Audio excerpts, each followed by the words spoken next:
সুনীলৰ গাড়ীত দানা নিব আহিছো দাদা ডিহুজ ভৰাই ললো গাড়ী। নমস্কাৰ বন্ধুসকল, আপোনালোকক আজি মই ডিহুজ দানাৰ বিষয়ে দেখাবলৈ গৈ আছো। যোৰহাটৰ ক'ত পাই আহকচোন ভিডিঅ'টো আৰম্ভ কৰোঁ। আমি ভোগদৈ নৈ পাৰ হলো আৰু যিহেতু ডিহুজ দানাটো আনিবৰ কাৰণে আহি আছো। চ'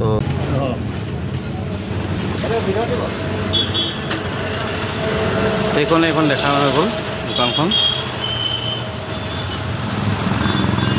তো চক ইয়াতে বৰ্তমান পুৰা ফিট থাক লাগি আছে। আপোনালোকে যদি দানা নিব বিচাৰে তেতিয়াহ'লে ইয়াতে আহক আৰু ডিহুজ দানা পাই যাব ইয়াতে। দেখিছে ষ্টক লাগি আছে। তো যদি দৰকাৰ হয় তেতিয়াহ'লে আহক, ইয়াৰ পৰা দানা লৈ যাওক। ডিহুজ পাব মন যাব।